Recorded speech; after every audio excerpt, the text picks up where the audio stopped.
Hey everybody, how's it going? This is Seth Williams and Jaron Barnes from the REtipster podcast. Today we're talking with Brian Ellwood. So Brian is a former wholesaler. He was able to retire from the working world at the age of 30 by accumulating several dozen properties, and he's now very passionate about helping others do the same thing. So Brian's initial area of expertise in real estate was mostly in wholesaling houses, fix and flips, and buy and hold investments. However, he chose to steer the ship more in the direction of buying more long-term buy and hold properties so he could generate enough passive income to cover his bills and spend his time doing what he really enjoys. So in this interview, we're going to talk with Brian about how he was able to build and grow this kind of business, his philosophy and approach to real estate investing.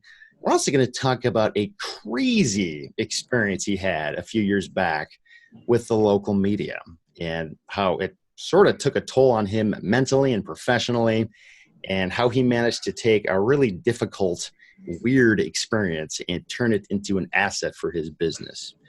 So with that, Brian, welcome to the show. How are you doing? I'm good, Seth. Thanks for having me, guys. Yeah, absolutely. So was I correct in everything I just said there? I didn't say anything wrong, did I? I'm going to steal that and start using it as my new bio. Yeah, great. Awesome. Perfect. Glad I did a good job with that. So I kind of just touched on it a little bit, but maybe you can tell us a more in-depth story about your background. How and why did you get into real estate of all things?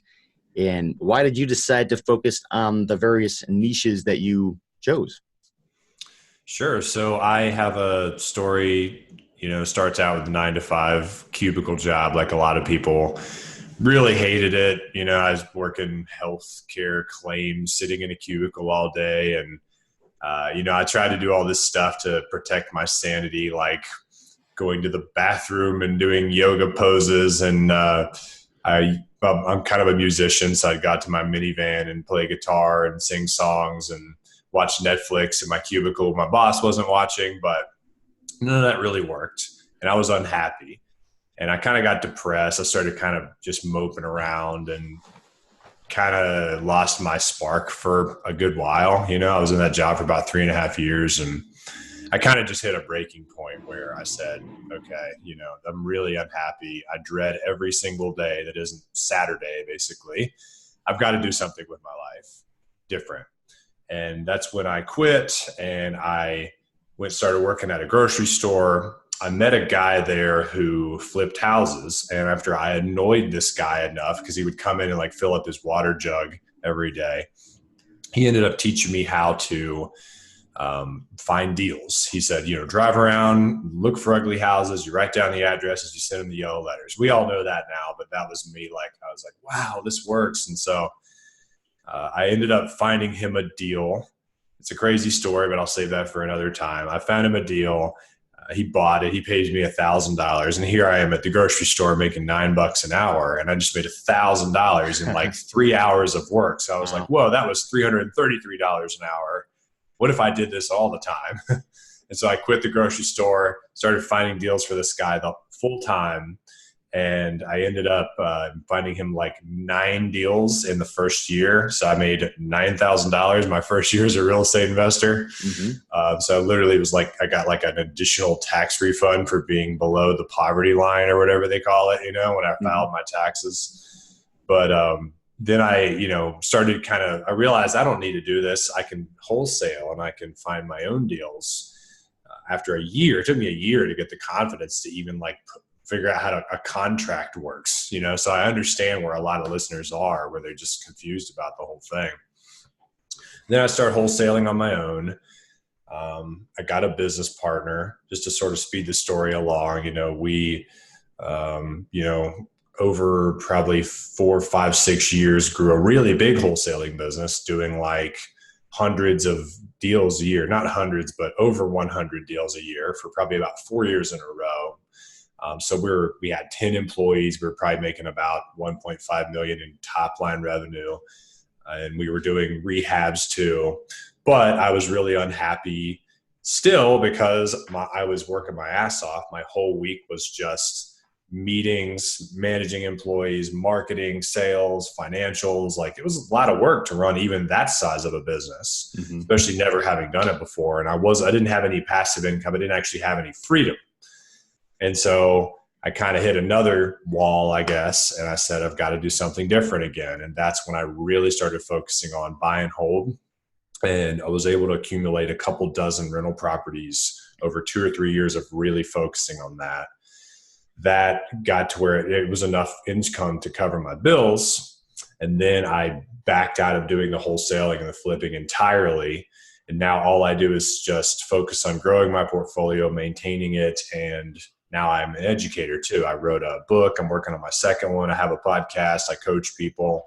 And that's really where my passion's always been. Like, I would do this even if I had $100 million or 1,000 rentals, doesn't matter. Like, I love teaching, learning, creating content. That's my stuff. And so that's like where a lot of my focus goes now. Mm-hmm. That's awesome, man. It's, you're hitting a lot of push buttons for me, because I feel like, I got a bulk of my real estate experience is also working at a pretty massive wholesale operation out of Indianapolis. And then kind of still I feel like I'm still on that side of in the grind, constantly trying to get to the point where you're at, where it's like, whoa, I actually have reached a level of freedom in my life. And I actually have, I'm able to breathe. So what was the transition point? Like, okay, so I know exactly what you're talking about. Like, you're in the thick of it. You're running this huge operation with your partner, doing a bunch of deals. All your time is always being pulled one way or the other. And then you say, okay, enough is enough. What did you do to transition out of that? Because like, that's a lot of people. I know I have so many faces in my mind right now of people that I know that are in that situation, and they know they need to stop something and change something, but they don't know how. Like, where do you draw the line? Because the truth is, like, buy and hold isn't as sexy sometimes, because like when you're a wholesaler, you're making a lot of money. Like, you see a lot of money in your bank account. Yeah. So how did you navigate that internally? It's a good question. And, like even now, like when I have a couple dozen rentals or so, and I've got some money coming in from the education business, but I'm not making as much money now as I was back when I was wholesaling, like at least like, yearly tax return type revenue. But it's the quality of the income that's very different. But I understand what you're saying, because I'll look at deals. I'm like, oh, I could make $30,000 on that. I remember those days, where $30K hits your bank account.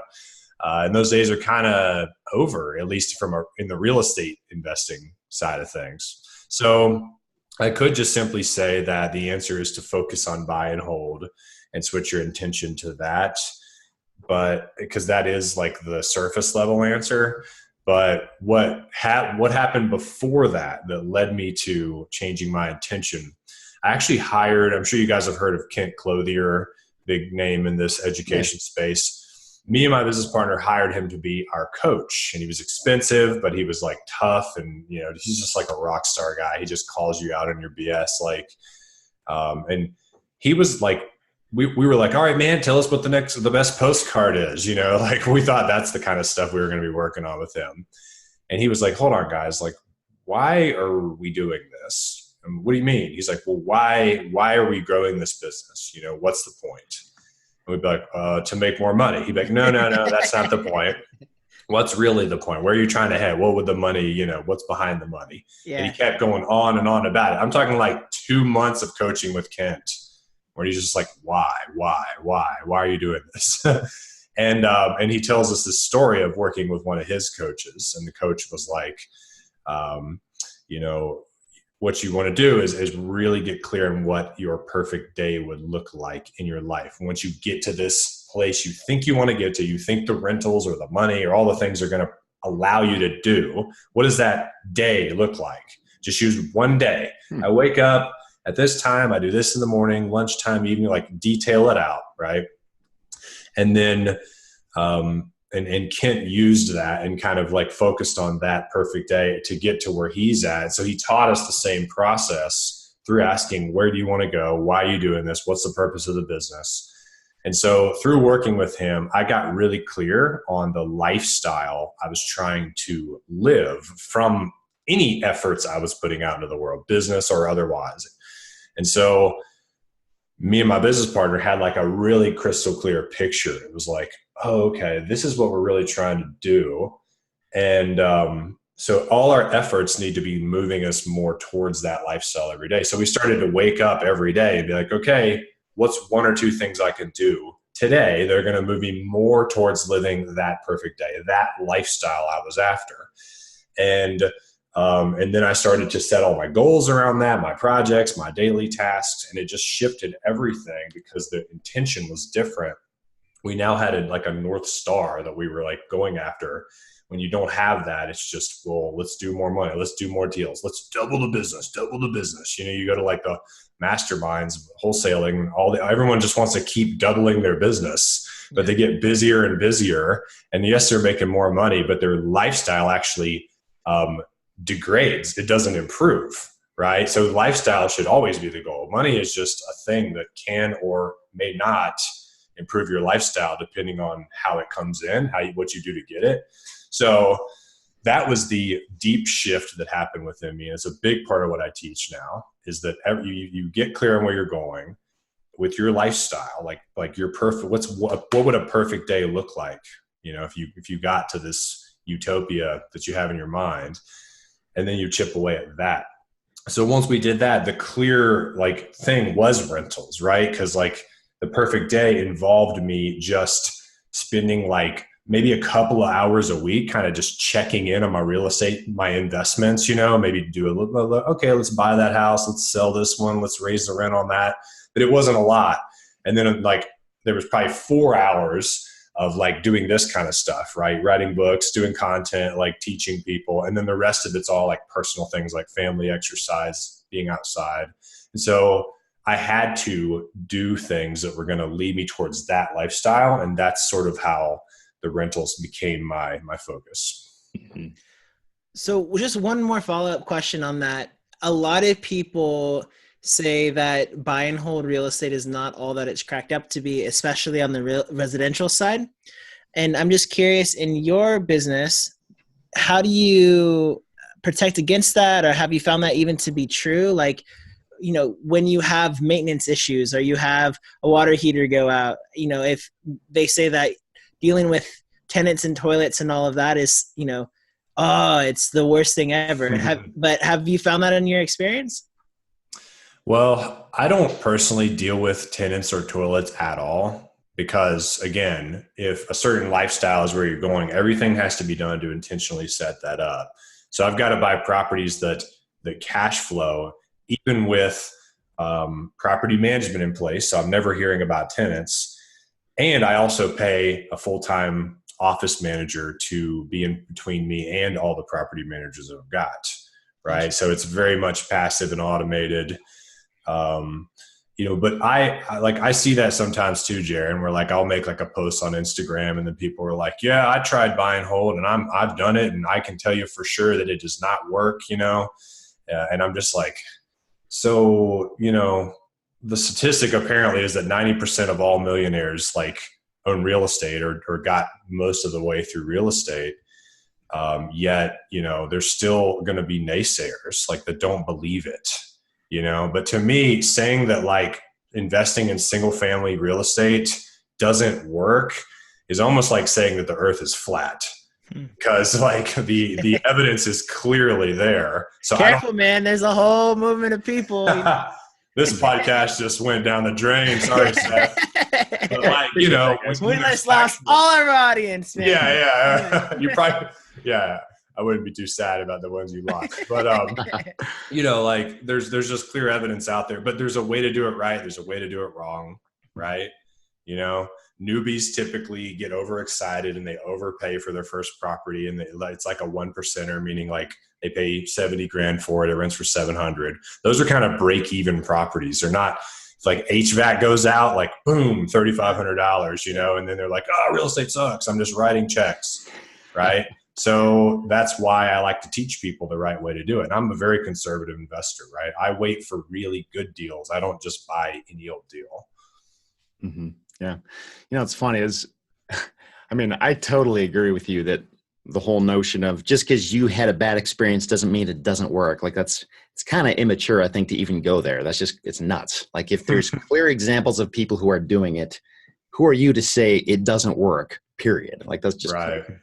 But it's funny, like I've had, it's probably a few months ago now, I had a new property manager take over my rentals, and they've kind of been diving in, taking care of a lot of deferred maintenance that my old property manager was just ignoring.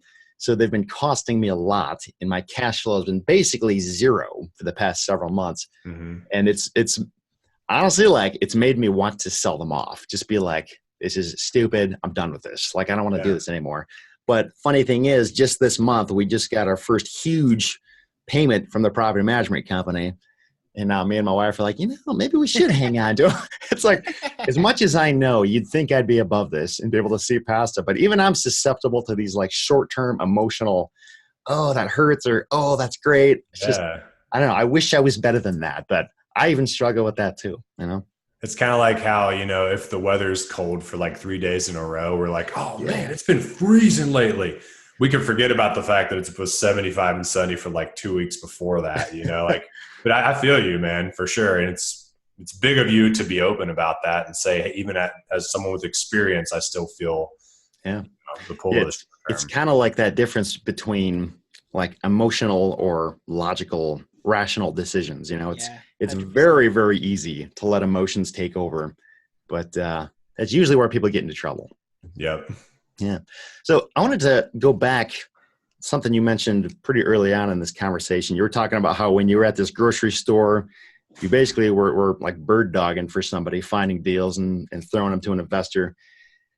For somebody who might be listening to this, maybe they're in a similar position where like they don't have any money, but they've got the drive and the energy. How did that, so you found these deals through like driving for dollars, it sounds like, and then you just told this investor about him and just trusted him to pay you when the deal closed? Or did you have some contract you signed? Or how did you actually like organize that and make sure you were getting paid for your work?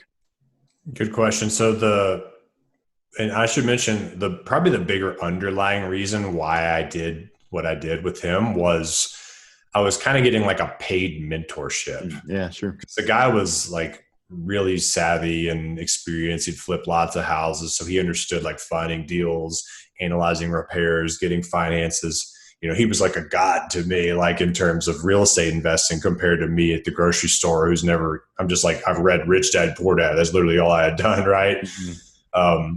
So he was mentoring me all along the way. And he was really good about teaching. He liked to teach. So we'd be driving around in his car and he'd be like, see that house? This is one you don't want. They look at this. This is how this is how I do things. So that whole year I was getting like a paid education, even though I got paid $9,000. Right.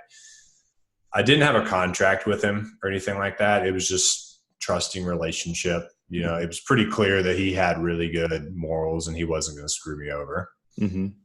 Yeah, sure. It's probably one of those things like once you've gone through the process one time and you got paid and you can trust them, it's like, hey, let's just keep this ship going, right? Exactly. So, yeah. So I know when we were talking a little while ago, you were telling me that it sounds like you're getting into the Airbnb short-term rentals a little bit in addition to traditional rental properties. Is that right? I just have one Airbnb. Okay. But it does really well. It's like a 2-bedroom in East Nashville, and it probably brings in like $1,500 to $2,500 a month in net rent to me. Yeah, that's pretty good. Higher than that in gross. Mm-hmm. So it's definitely my best performing rental. Mm-hmm. And I am now like looking at other rentals and saying, hey, could I just, when this lease is up, could I just, go in and furnish the place and list it on Airbnb and do better? Yeah. But Tennessee's going through a little bit of a limbo. They're trying to, or at least Nashville's kind of trying to keep short-term rentals out. They're trying to vote it out because they think people are using their houses as businesses. Yeah. There's been a lot of appeals that are fighting against that. I think that the short-term rentals are going to win in the end because it's what the consumers want. It's kind of like certain cities tried to keep Uber and Lyft out, and they were petitioning. The taxi industries were petitioning. I don't think that works in the long run. So we're a little bit in limbo for that. But yeah, I'm excited about that business model now because things are tighter to try and just buy a house where the numbers are going to be fantastic to rent it traditionally. Mm-hmm. But if you can rent something short term, you can actually pay a little bit more for the house. Yeah. And so, and then it's kind of cool to like know that you could go stay at your own rental property if you happen to be in that town, right? Mm-hmm. Just block the dates off and the place is like a hotel room ready to go. So every time I go to Nashville, I stay in that house that I Airbnb. I used to live in that house for 5 years before I moved to Denver. Mm-hmm. So I used my old personal home. But yeah, the house has to be like, you have to, what I do is I go onto the Airbnb website and there's the map feature, but it doesn't let you type addresses in. So I just find on Google Maps where my rental is. And then I drag the Airbnb map to that same spot. And then I say, are there any listings in that pocket? What are they listing for? How many nights are they occupied? You know, click and look at the calendars. And that kind of gives me a little bit of an idea of how mine might do. Yeah. Have you heard of Mash Visor at all? Does that ring any bells to you? No. Yeah, I had heard about them probably like 6 months ago. They have a rental property analysis tool, and really the point of it is to help you find both traditional and Airbnb opportunities, but ignoring all the fluff out there. Like it just it's somehow, I don't know how, it runs this algorithm and figures out what the expenses are most likely for that property and just says, hey, take a closer look at these. And I don't know, it's kind of interesting because it basically does what you're saying all on one platform where you can see all the currently listed Airbnb properties and the map and even addresses. And I don't know, it's kind of a cool thing. If anybody's listening, they want to check it out, it might be worth looking into.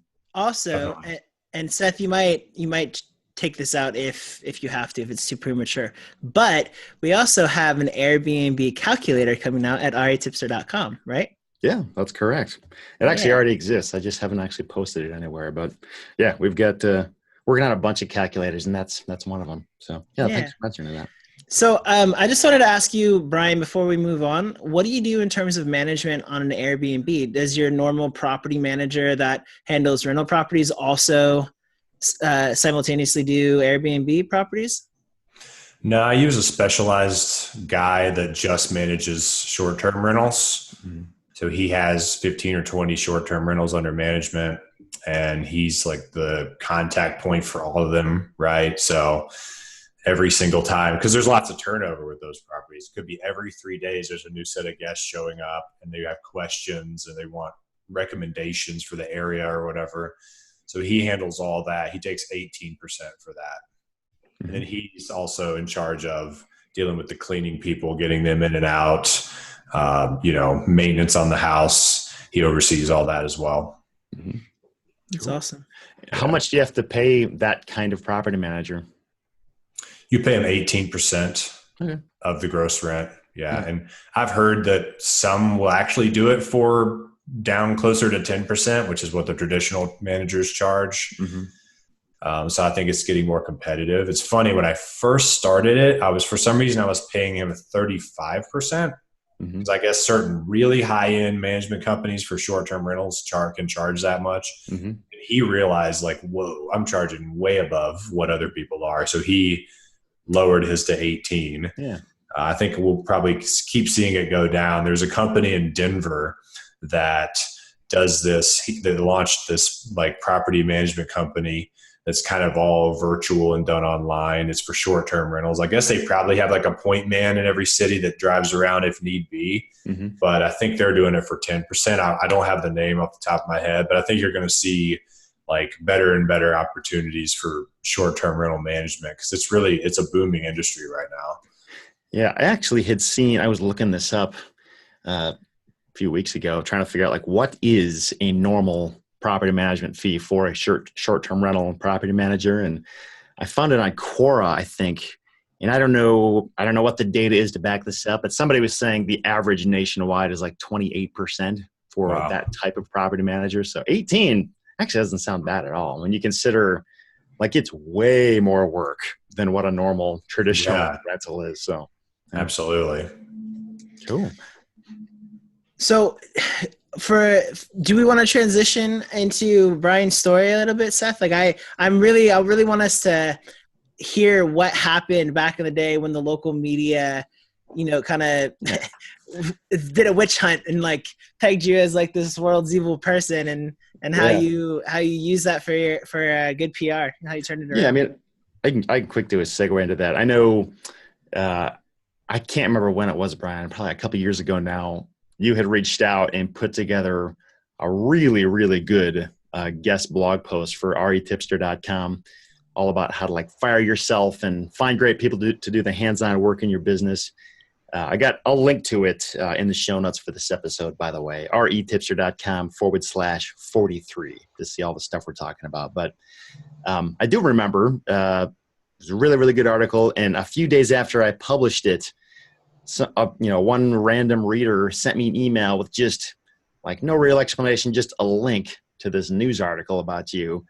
And it was not a good news article. It was, and I was actually trying to find it. I couldn't find it anymore. I don't know if it's like down or something. I guess for your sake, I hope it is. But I remember that there was a video in it. And in this video, I mean, they were just like lambasting you, just like totally making you look like this bad guy. And this news crew sort of like ambushed you on the street, and they were trying to portray you as like this guy who was just trying to like steal people's houses. And, from what I saw, it looked like there was if I remember this right, there was a property owner who like they accepted a low offer from you or something like that. And they were like sort of victimized by this wholesaler who was going up and just like stealing people's properties from them.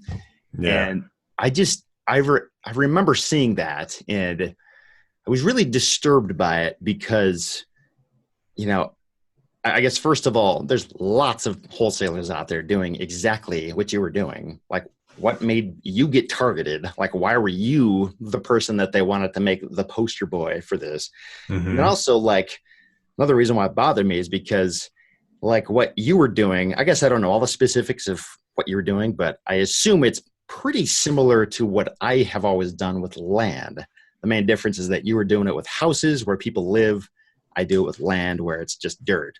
I guess maybe there's less of an emotional thing there. But like if my luck was really bad, I could honestly see this same thing happening to me. Because it's very, very common that, we send really low offers to people and they are just livid. They are so angry that would make such a low offer. Yeah. And I don't know, it's I guess I was just curious, like, do you know what the circumstances were? I don't know if I relayed all that information correctly. It's kind of from my vague memory, but like, how did you get caught up in this? Why did they target you?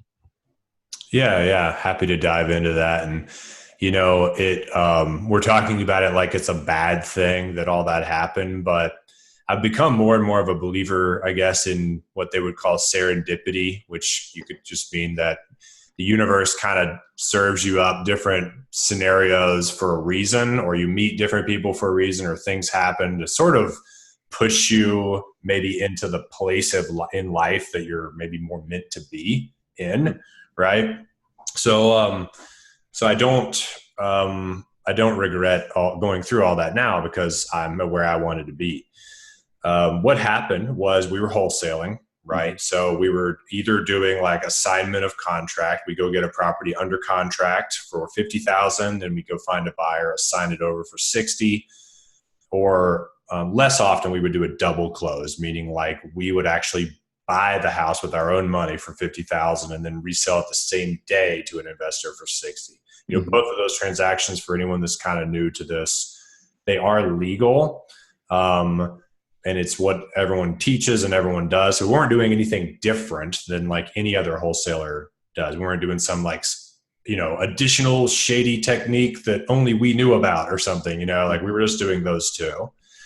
And there was one buyer who was also featured in that news piece that we did a bunch of deals with, probably like, I don't know, within like 1 year, I think we probably did 25 or something like assignments to that one person because they were buying tons of houses, big developer in the area. Right. And so that guy had a CPA in his company that worked for him, and the CPA wanted a raise, or like was pissed off at the developer.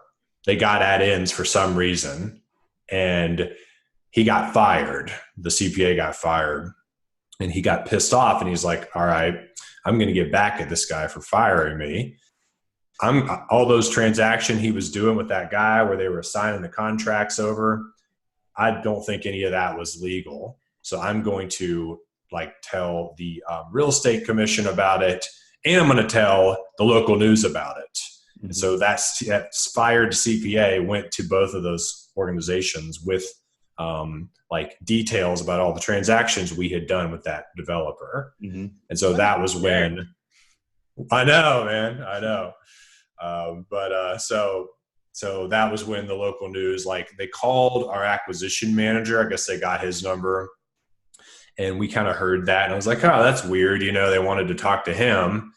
And then they called me. I guess they got my number somehow on the internet.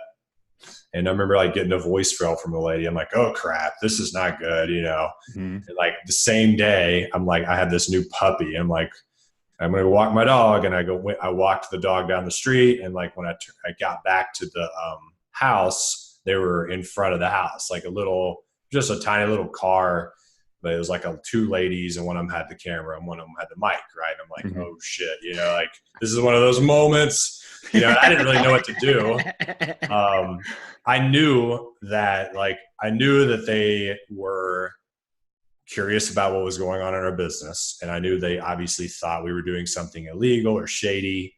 I think she asked me, are you selling properties without a broker's license? Is what her question was. Mm-hmm. And I just basically was like, I probably shouldn't say anything, because I kind of feel like media just they chop and dice things up. Oh, for sure. So even if I did like a long interview where I like told them everything, they probably would just like pick the pieces that made me look the worst. Yeah. And like it'd have an even more like thrilling piece for the nightly news, right? So I really don't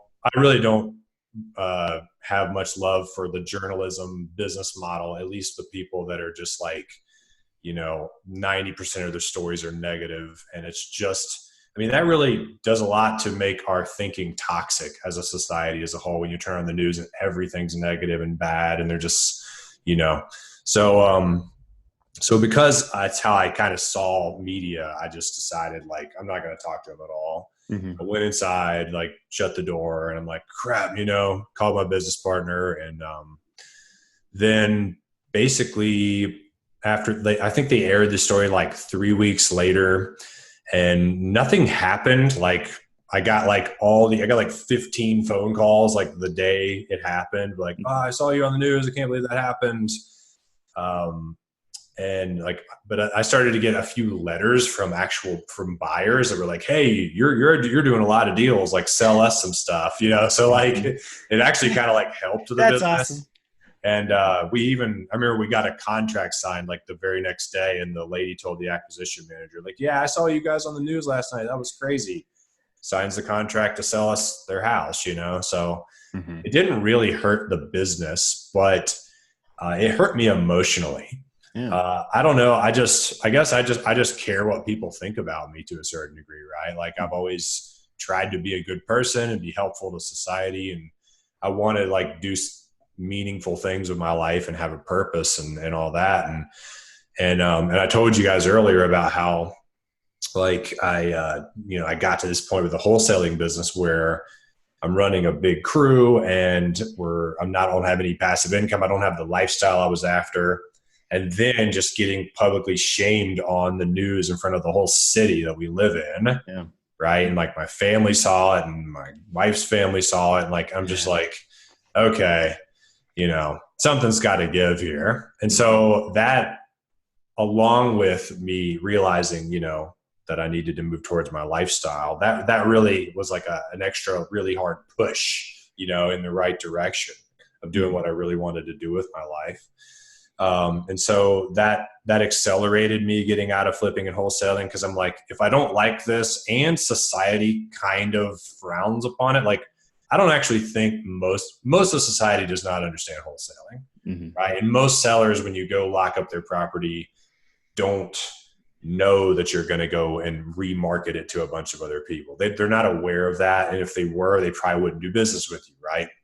I don't think it's like the worst thing in the world, but like, I think, it's in a gray area, I guess, ethically and like real estate code wise. And to that point, I did actually call and talk with the real estate commission in Tennessee to be like, hey, we're the person that because I guess that guy like turned all of our transactions in and they reviewed everything. Mm-hmm. And they fined us $2,000. And they said the reason, but I think even they didn't really understand, like I don't know if they looked into it deeply, but I talked with like the head attorney up there and they were like, they had a problem with the double close transactions we did, which there was like only 2 of them. And they fined us like $1,000 for each one. And they said it was because we did it in an LLC.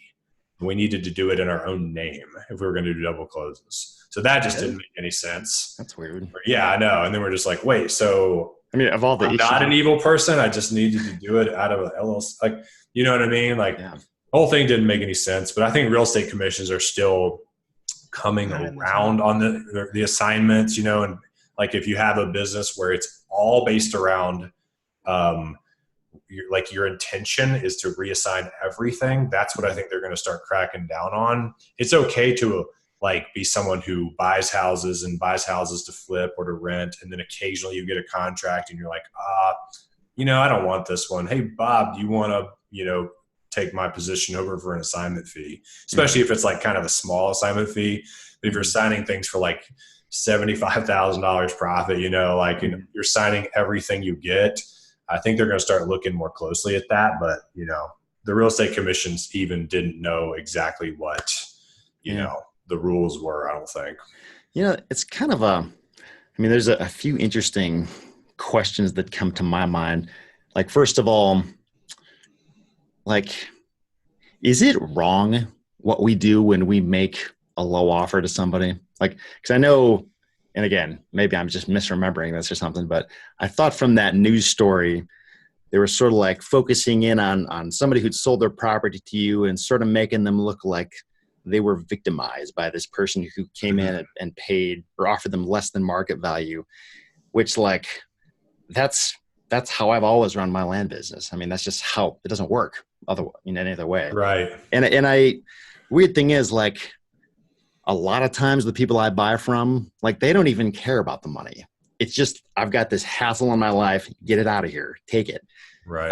And other times it's like, they just don't they don't know what the real market value is. And land is a really hard thing to value anyway. It's not like a very, rubber stamp, this is what it's worth. It just doesn't work like that. But I don't know, it makes me, I don't know where the line is. Like you said, it's sort of a gray area. Like, is there something about what we do that is like morally not right? And the way I've always looked at it is like, if somebody comes and says, hey, I'll give you $50 for your car, like, I'm going to be like, you're crazy. No, like it's up to me to know that. Like, I have to take responsibility for the things that I own and the decisions that I make. And if I do that and it was a dumb decision, then shame on me. It's not like somebody tricked me. I was just not informed. But I don't know. I just know there's definitely this thought process out there of, if you offer anything lower than full market value, you are taking advantage of somebody. Like, let's not look at the whole idea of they're allowed to say no. Like, I don't know. It's right. How do you think through that?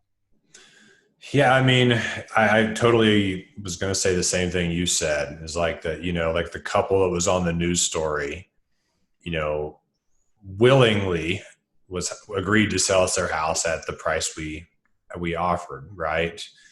They were of sound mind and everything. Yes, they were an older couple. So I can see how that's seen as like, well, maybe they didn't know what was going on or whatever.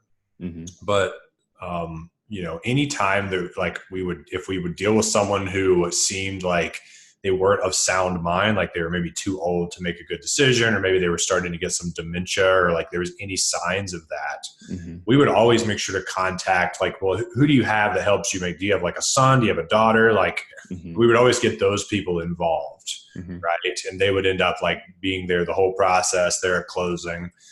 So yeah, I don't know, like if what people think is true, like that you're like a scam artist, you're taking advantage of people for not paying full market value, then we could go on and on about how almost every business in America is immoral. Like Starbucks shouldn't be selling coffee for $6 because it only costs them 30 cents to make it. Who are they to like mark it up that much? They shouldn't do that, right? They shouldn't be making that much of a profit off of everybody, but I'm going to call my local news station and report them. I expect a camera crew there shooing them out tomorrow. You don't want to take on Starbucks, but I don't know, like that, I guess in some ways that comes down to like, the capitalist argument. Like, are you for people making money and selling things and negotiating and buying things for discounts?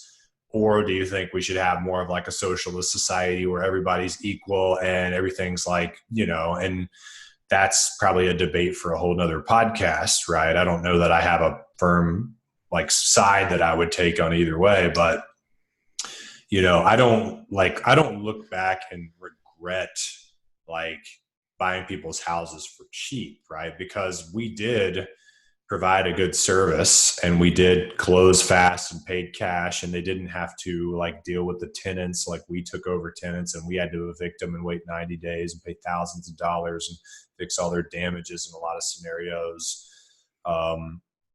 And like there was times where we would like, our attorney would call and a lady was in like $80,000 of credit card debt with Visa, and the attorney got it down to 40, and her house like was worth 100. So she still walked away with like 60 grand, right? Instead of next to nothing. And so we did provide a service for people in unique situations, and they were willingly saying yes. The dollar amount's higher, right? Like the Starbucks argument doesn't really work because like, oh yeah, I could save $4 if they would sell it to me at cost. But like houses like $10,000 or $20,000, that's where I think their angle is. It's like, well, that's a lot of money, you're ripping people off. I don't feel bad about that, at the end of the day, but I also don't think that people should focus their business models around wholesaling.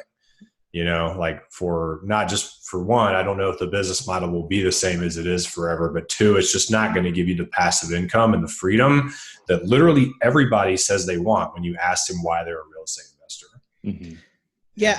I want to chime in there too. And, I think that people don't realize that if I don't have market knowledge or insider knowledge on how to improve a property, like I'm not a contractor or I'm not, somebody that really understands how to improve a real estate asset, that if I inherited a distressed property and I couldn't sell it retail, and a real estate agent wouldn't be interested in working with me because the only way that they're going to move the property is for a point where their commission doesn't make sense for them to put their time on it, I'm stuck as a consumer. And the value that a wholesaler or a real estate investor can come in and provide is that they can get me unstuck. I don't want to pay property taxes on a dumpy property. I don't want to inherit a piece of land in the middle of Indiana that, I don't have anything to do with. I live in Chicago. Like, what am I going to do with that? So I think it really just boils down to each person's unique situation. And people don't, there's a really fantastic book that I read called Thou Shalt Prosper by Rabbi Daniel Lapin. He's a Jewish rabbi that really kind of just opens the curtain behind the mindset, the Jewish worldview when it comes to money and capitalism and the value that capitalists bring or that business brings. Because the truth is, like, if I have a broken piece of furniture and I sell it to a door-to-door peddler and that peddler goes to the store and spends $5 to fix it and then sells it to somebody else who needs a table. Like, that's a win-win-win every single day, like across the board. And that's why I think that at a high level, us real estate investors, if we have the right heart behind what we're doing, we actually do offer a very valuable service to society at large. But for whatever reason, we get pegged as like scam artists or criminals. I think because there's a couple of bad apples in the bunch that really are just about taking advantage of people, and they make us all else look bad. But there really is, at the end of the day, value in giving and helping somebody liquidate an asset that they otherwise would not be able to liquidate, even if it is pennies on the dollar, because otherwise they're stuck. It's kind of like CarMax. Like I always say, wholesalers, real estate investors are like CarMax. When you go and you trade in your car, you're definitely not getting full market value for your vehicle. CarMax is buying it at a position that they can turn around and sell it on their lot, but you don't see people complaining about it. Like, they just want to get rid of their car. Yeah. That's a great point. And a good point about like the real estate agent example too, because thinking back, like the majority of the houses that we either bought to keep or to flip or to wholesale, or just put under contract to wholesale, a lot of them were like, first of all, they were way under like 100,000. Like a lot of them were like 20, 30, 40, 50,000. So like, what kind of work is a realtor going to put into selling a $30,000 house? Their commission on that's going to be like not even $1,000, right? Like hundreds of dollars, right? And the house is busted up, so the buyer pool is not going to be like retail buyers that want move-in ready houses. So their interested parties are going to be investors, all of them, right? And that's kind of the pool that I like to play in, where I'm not like swooping in and buying a house that's like beautiful and it's ready like for retail sale, but I just go lowball somebody. Like people like that don't sell you their house at a massive discount when they could obviously make way more listing it. You know, it's usually busted up properties, real cheap properties, need a lot of work. It's like if you were selling like a multifamily building that was like 10 units, the only person that's going to buy that is an investor, right? Like individuals don't buy 30 unit apartment buildings, right? Okay. Individuals also don't buy busted up like $30,000 houses that need $20,000 in repairs. Banks won't even loan you that low of an amount, nor will they loan you money for repairs. So the retail buyers are kind of cut out of the conversation. Like that house that we were on the news for was like trashed, and I think it was like $50K we got it for. Like that was definitely an investor house. It's either going to be us or some other investor that was going to come in, make a low offer on that house. So yeah, good point. Yeah. Now, when you sort of reflect back on everything that happened with that situation, like knowing what you know now, is there anything you could have or would have done differently to avoid that whole fiasco? Or was it like just truly bad luck? Like you'd still do all the same stuff. You just somehow got nailed by, somebody who was not happy, and then the media kind of caught on to it. Well, I would have, if I could go back in time, I would have just focused on buy and hold and starting to do education right out of the gate. Cause now I know that was like my MO, what I was going to end up doing. And I'd probably have a lot more rentals and a lot more momentum as a, educator, author, whatever I was trying to be. But assuming that, I did still wholesale, what would I do differently? I don't think there's anything I could have done differently to avoid like the luck that we had, where it was like, this guy got fired by his company. Like that just was sort of out of our control. What I would have done differently, I think, was I would have told the news station that I'd answer any question that they had for me in writing. Right. So they could submit all their questions to me in writing. I would answer back in writing. They could use any part of that for their program. Because thinking back, I didn't have anything to hide, but like before I talked to the real estate commission and like found out made sure what we were doing was legal and all that, I was nervous. Like maybe I did do something wrong. Maybe I am violating code, something about like we give all this credibility to the news, it's just like, oh, anyone that's on the news is definitely a bad person, definitely doing lots of bad stuff. Right. But I personally know like 3 or 4 other people that have been on the news, either from like just they went to my high school, or they were like one of my parents of a friend of I knew, or like people end up on the news. It just happens, right? And the news needs like multiple stories every single day to keep creating content. So they're always looking for like things to put up there. It's just like you with your blog, right? You got to keep that content fresh, right? Yeah. So, so I would have just like told them just candidly exactly what our business model was, even if it ended up like speeding up the death of wholesaling or whatever, like, because it was more public. But that's probably the main thing I would have done differently. Yeah. Yeah. I know, man. I've known a handful of people, just, random contacts in my life that have been on the news, not in a good way.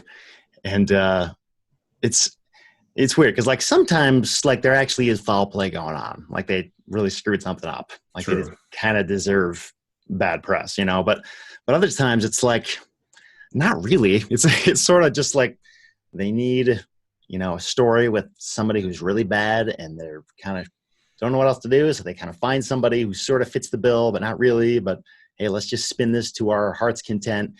And it's like, it's kind of sick when you think about it. I mean, they have the power to like ruin somebody's reputation and life.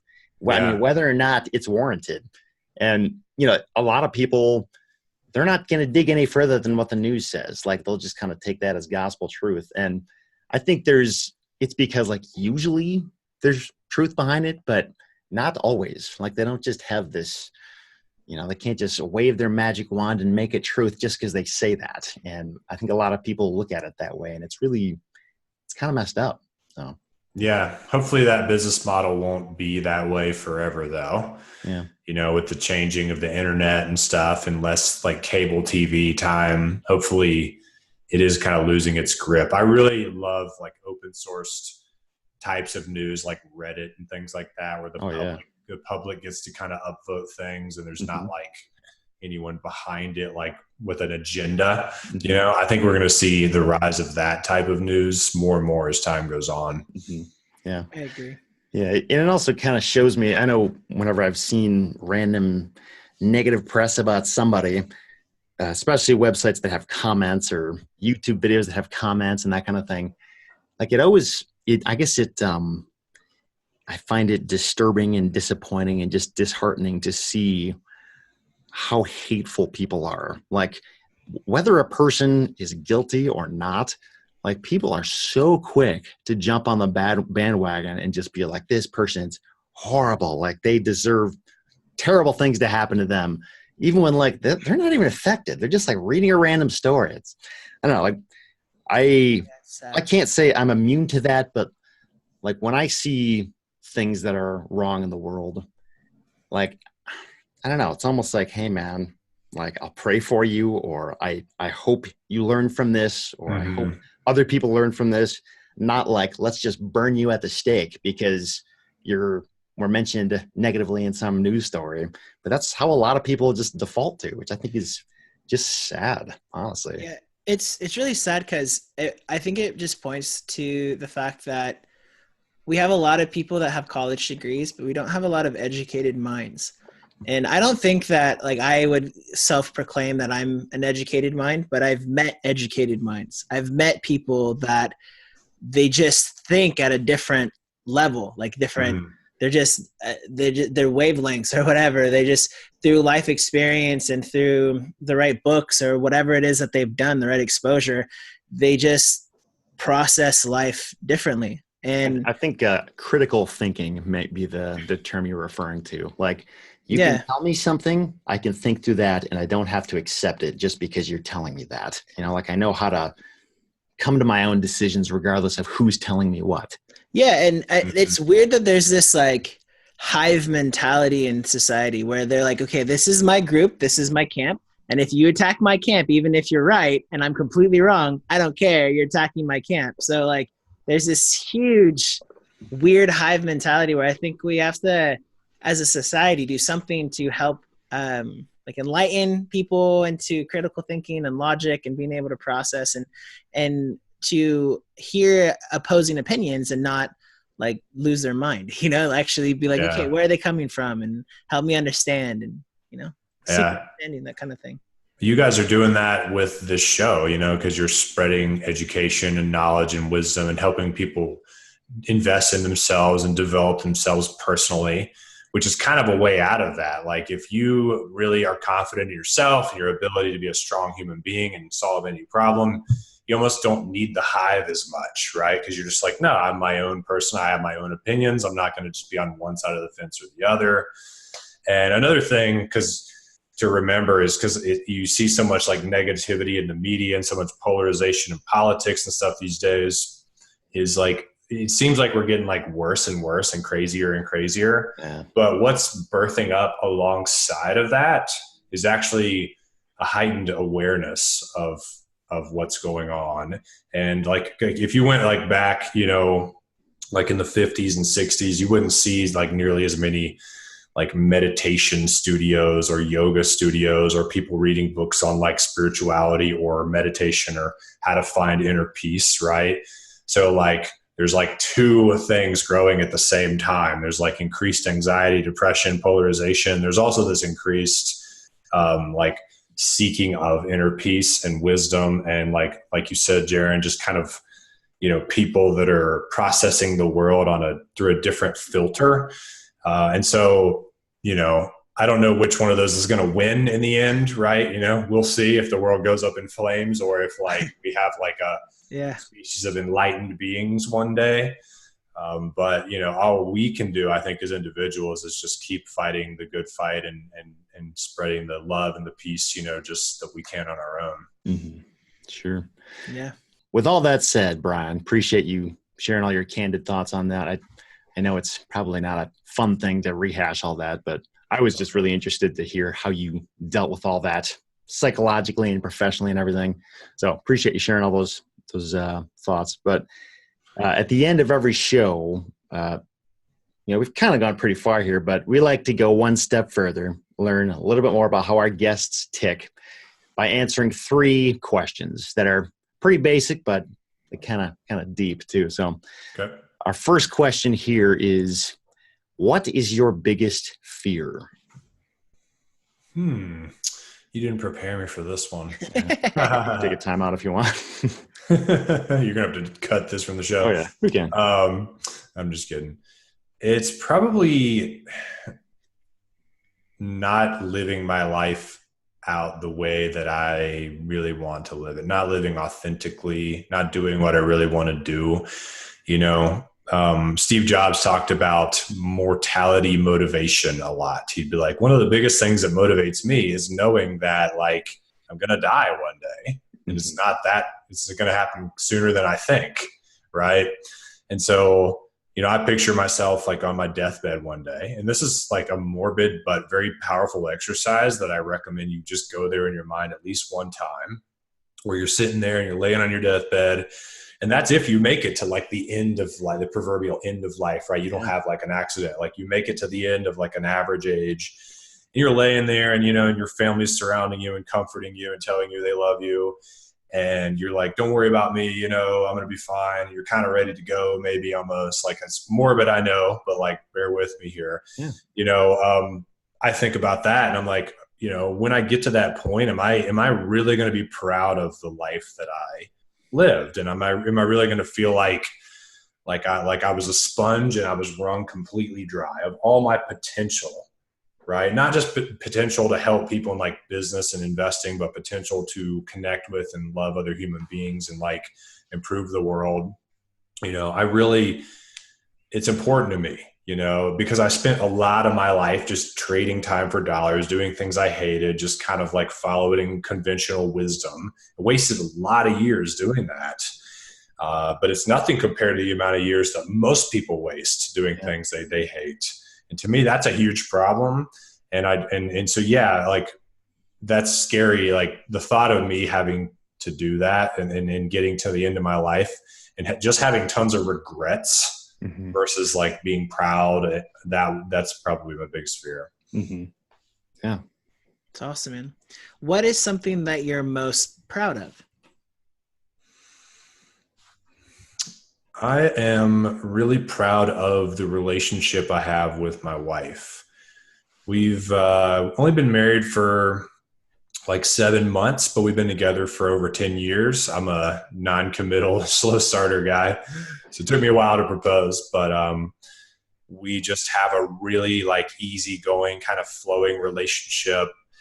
Hardly ever have conflict. And when we do, we always make sure to work it out in a very sort of open way where we're hearing each other out and in a respectful and loving kind of approach. Like anytime there's conflict, and because of her, like my life is just amazing. Just amazing to have like a great partner to go through life with. And just, she motivates me a lot. Like she's like the reason I quit my job and like became an entrepreneur, because I was just really motivated to like not be a bum, and like do something with my life.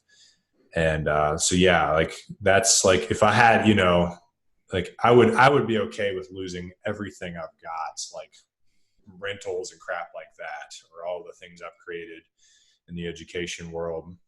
But I definitely like would never want to lose my relationship with her. That's one of the things I value the most. Mm-hmm. Yeah. That's awesome. Cool, man. Yeah. Thanks for sharing that. So what is the most important lesson you have ever learned? When you see the local news run the other direction. Makes sense. No, my favorite book I ever read was The Power of Now by Eckhart Tolle. Either you guys read that? Yeah, I have. That's a good book. Okay. So then you kind of know where I'm getting at, Seth, is like, I realize that I'm not the thoughts that go around in my head all the time. Right. And that there's a part of me that's a little deeper than that. That's kind of the real me that can sit back and observe thoughts versus becoming thoughts. And when you become thoughts and you get wrapped up in thoughts, that's actually like the precursor to anxiety and depression and a lot of negative emotions. Mm-hmm. But being able to step back from thoughts and kind of be present is where inner peace and joy and true happiness kind of arise from. Mm-hmm. And I read that book when I was 21 years old. I was studying abroad in Australia. And like, it blew my mind so much that it like, I had to keep putting it down and just like thinking about it, and then I'd be like, dang, this is so crazy. And then I would pick it up and read like another little piece and I'd put it down. Sometimes I put it down for like up to a week because I was just processing what it said. And, I've reread it since then and I'm like, man, I'm glad I was like really open-minded as a 21-year-old, because the story like is crazy in there about like, he's like, he got enlightened like in one night, and it seems like a little hard to believe. Mm-hmm. And certain people I've recommended it to like didn't really register with the book, but I believe that understanding what's in that book is the most fundamental thing that any human being can ever understand, and like that underlies every single other thing. So that was like the most powerful lesson I ever learned. Yeah. But what does it teach? Like just to be present? Is that the premise or what? Yes. Yeah. But I recommend reading it like to really understand it kind of in a well-rounded way. Because it's you hear that advice a lot, right? Like be present. You might see on like a little meme on Instagram, like the power is in the present moment, and you're just like, yeah, that's cool. Keep scrolling, right? Like I still, but like there's just a little bit more that helps drive it home. But all unhappiness like stems from thinking. Right. And because thinking like happens right before an emotion. Like if you get pissed off, you had a thought that like really quick about like you judged a scenario real quickly.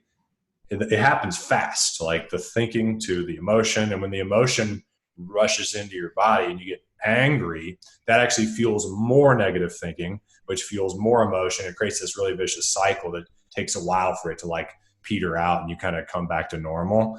So yeah, just learning to be present as much as possible. And another thing I learned is that being present is actually a way that it's something like, you guys familiar with Brendan Burchard? Yeah. Okay. I went to his high performance academy like a month ago in Phoenix, and he was talking about how like being present is like his secret to being impactful as a leader, and teaching people. And so he's like, just like when he's there, he is with you. Like you never see Brendan be like, oh, what, oh, sorry, I was thinking about something. Like he's just a super present individual. I think that's why people are drawn towards him. Mm-hmm. The other like benefits of being more present, but you think about like how like time seems to go by a lot faster now, doesn't it, than when we were kids? It seemed like a year took forever. And that's simply because when we were kids, we really were just deep in the present moment. And now we're missing a lot of moments, thinking about the future, thinking about the past, and really a lot of the stuff, at least speaking for myself, a lot of the thoughts that just run through my head mm-hmm. are fairly destructive. Like they're not good. It's like worrying about stuff, maybe being mad about something or regretting something. And it's like, it's not helpful, it's just like noise that gets in the way. So I hear what you're saying. Exactly. Eckhart Tolle says in the book, like, have you found the off switch on your mind, basically? And wouldn't it be nice if you could? Wouldn't it be nice to be able to just like lay down and just like fall asleep within 5 minutes because you're not thinking about everything, or you're laying in bed. So that to me is like the thing that underlies everything else. Mm-hmm. Yeah. Thanks for sharing that, man. Yeah, absolutely. Appreciate your candid responses and honest thoughts about everything. So, but yeah, Brian, thanks again for coming on the show. It's been really great to talk to you. If people want to learn more about you, or I think you've got a podcast, right? I mean, how can people tag along and see what you're up to? Sure. My podcast is called 12 Houses to Freedom, because I encourage people to get their first 12 rentals and make the same as 50 grand a year working at a normal job, which is the average American income. So 12 houses literally equals like the average American income. So that's like my big push. Get your first 12 houses. I also have a free course that they can download on how to get the money for your first rental, because that's usually people's biggest objection. Sure, I love a rental, Brian, but how do I get the money? Mm-hmm. So I break down all the different ways you can finance rentals. Grab that free course at fearlessfinancing.com. By the way, I'll link to all of this stuff in the show notes, like I mentioned earlier, REtipster.com/43. So be sure to check that out in case you are driving and you can't, keep track of all this stuff. But well, thanks again, Brian. It's great to talk to you. Hopefully we can do this again sometime soon. Thank you, Seth. Jaron, appreciate you having me on. Yeah, it was a pleasure. Really enjoyed it. Peace. We'll talk to you later. Bye.